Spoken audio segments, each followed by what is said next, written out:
Ayer sucedió una escena digna de comentar por su bochornosidad. El tipejo expresidente catalán Carles Puigdemont ha recibido en Waterloo al secretario general de Bildu, Arnaldo Otegi. Según ellos han afirmado, los dos se han comprometido a trabajar sin descanso para que los derechos políticos, culturales y lingüísticos del pueblo vasco y del pueblo catalán sean reconocidos y garantizados.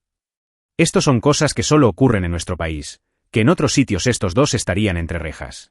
La foto de los líderes del separatismo catalán y vasco se produce en vísperas de la comparecencia de Pedro Sánchez en el Congreso. El presidente defenderá la posición del gobierno sobre el plan de rearme en Europa y la necesidad de acelerar el gasto en defensa, con sus socios posicionados frontalmente en contra.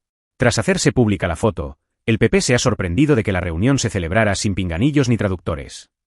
¿En qué idioma creéis que pactan cómo seguir extorsionando a Sánchez?, se ha preguntado Cuca Gamarra, secretaria general de los populares. El portavoz del PP en el Congreso, Miguel Tellado, también se ha pronunciado en su cuenta de X, un condenado por pertenencia a banda terrorista y un fugado de la justicia intercambiando impresiones sobre la situación política. Estos son los socios preferentes del gobierno. Esto debe ser el progresismo y la democracia de la que habla el adalid del constitucionalismo, ha escrito. Carles Puigdemont reside en Bélgica desde que huyó de España en 2018 para evitar ser detenido. Hoy quiero hablar sobre algo que, sinceramente, me parece una gran contradicción, una muestra clara de hipocresía por parte de Pedro Sánchez. Y es que, como todos sabemos, en 2016, cuando estaba en la oposición, Sánchez decía que un gobierno sin presupuestos era como un coche sin gasolina, que no se podía gobernar, que era imposible avanzar. Lo dijo literalmente: sin presupuestos no hay nada que hacer, es como un coche sin gasolina. Y lo decía con un tono tan firme, tan tajante, que parecía que no había duda de lo importante que es tener unos presupuestos para que un gobierno funcione. Ahora bien, la pregunta que nos tenemos que hacer es, ¿qué ha pasado? Porque hoy, en 2025, Pedro Sánchez es presidente del gobierno, y no tiene presupuestos. Y lo peor de todo, es que está gobernando sin ellos. Y ni siquiera lo está intentando realmente, porque no es que los presupuestos estén en proceso, es que lleva todo este tiempo con ellos parados. Ya va, Pedrito cuando era más jovencito y no tenía esa cara de muerto viviente que tiene ahora, y decía lo siguiente.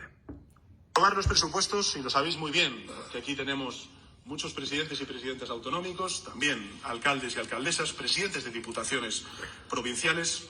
Sabéis que aprobar los presupuestos es la primera y principal obligación de un gobierno, porque sin presupuestos no hay nada que gobernar.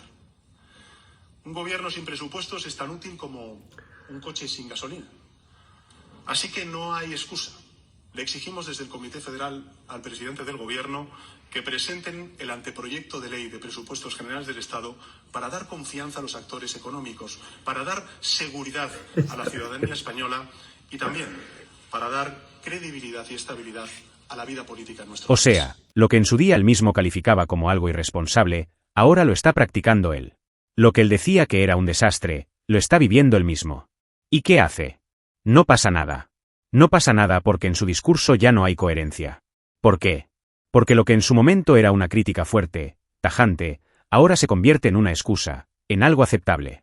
No solo no ha conseguido los presupuestos, sino que ha llevado a este país a una situación en la que ya estamos acostumbrados a escuchar que todo es muy complicado, que no se puede hacer. Y me pregunto, ¿realmente no se puede hacer? ¿O es que simplemente no le interesa hacerlo? Es algo que me llama mucho la atención, porque si no tuviera la suficiente caradura para dar una explicación sobre lo que está pasando, lo entendería. Pero lo que veo es que este señor está dando explicaciones como si fuera algo normal. Tú, Pedrito, así una pregunta que no es personal. ¿Cómo vas de vergüenza? ¿La has conocido alguna vez? Ah, que no sabes lo que significa. Pues vergüenza, la que te falta. Vergüenza la que te falta a ti. Vergüenza la que le falta al gobierno. Pero sobre todo, vergüenza la que le falta a tus votantes. Es curioso cómo cambia el discurso cuando se está en el poder, ¿no? Lo que antes era un argumento inflexible, ahora se convierte en una comodidad. Lo que antes era, no se puede gobernar sin presupuestos. Ahora es, estamos trabajando en ello, pero todo está muy complicado.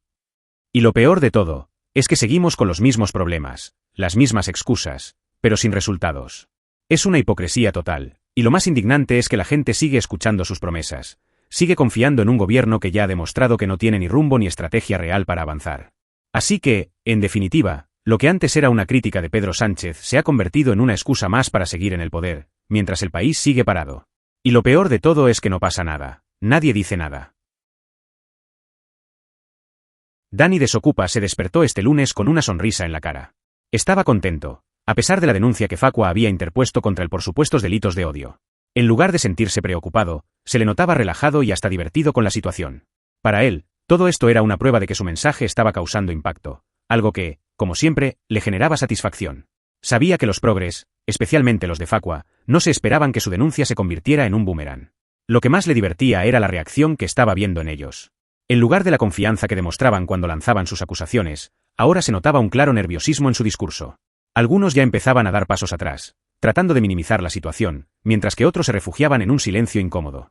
Dani sabía que, al final, el que había sido señalado como incitador al odio ahora era el quien los estaba dejando sin argumentos. En las redes sociales, los mensajes de apoyo no paraban de llegar, pero también empezaban a verse algunas voces que, al principio tan seguras en su ataque, ahora se veían dudosas. A medida que las horas pasaban, Dani disfrutaba del espectáculo. Para él, todo esto solo confirmaba que estaba tocando un nervio sensible. Si alguien pensaba que lo iba a callar, se había equivocado de pleno. A lo largo del día, Dani no perdió la oportunidad de mostrar a sus seguidores lo ridícula que le parecía la denuncia. No lo ha pasado muy bien este fin de semana y ha perdido los papeles.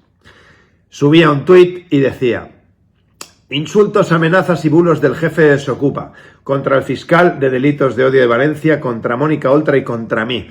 Ha inventado que le pagamos por investigarle y que nos quedamos con las donaciones de Acción contra el Odio. Y añade la coletilla, que esta está fea: ya puedes ir desalojando narcopisos para hacer frente a todo lo que se te viene encima. Al hijo de... No, eso está muy feo, Rubén. Y además vamos a ir a por toda su... Aquí lo tenéis. A ver, estáis perdiendo las formas y la educación y eso no está bien, como rojo que eres, Rubencito. Se reía abiertamente de la situación, disfrutando de cómo aquellos que antes le habían atacado ahora se encontraban con miedo, preguntándose qué podría pasar. En su cabeza, todo esto solo reforzaba su postura. Si se le atacaba, era porque su mensaje estaba teniendo el impacto que debía. Dani no dejó de compartir su versión de los hechos y de señalar lo absurdo de la denuncia.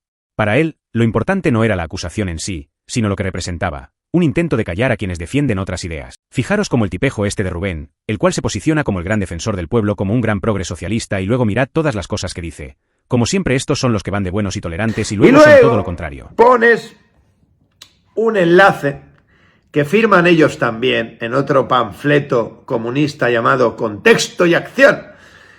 Daniel Esteve lanza bulos y amenazas contra el fiscal, un artículo que firman ellos también, ACO, y que dice que ellos no se quedan el dinero, pero empiezan pidiendo pasta, apóyanos desde 3 euros mensuales, empieza así el artículo y lo acaba: puedes ayudarnos económicamente con tu donación. Entonces, claro, no, me imagino que ese dinero facuo lo estás dando a la Cruz Roja, ¿verdad? Vaya. Ante su intervención en Horizonte con Iker Jiménez, se mostró visiblemente indignado al abordar el uso del término facha como una etiqueta despectiva. Comenzó señalando cómo, en los últimos tiempos, se había puesto de moda calificar. El término, según explicó, se utilizaba ahora como un comodín para desacreditar y descalificar a aquellos que no compartían la misma visión política o social, sin considerar el contexto o la realidad de sus posturas.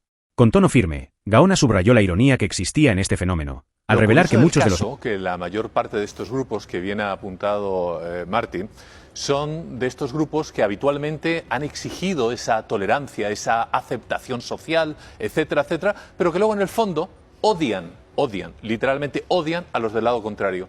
Quizás se ha abusado durante los últimos años de palabras como nazi, fascista, etcétera, etcétera, olvidando que las mayores matanzas, particularmente del siglo XX, fueron justamente por el lado comunista, además cuyos miembros, algunos de ellos, están encumbrados justamente en nuestro país.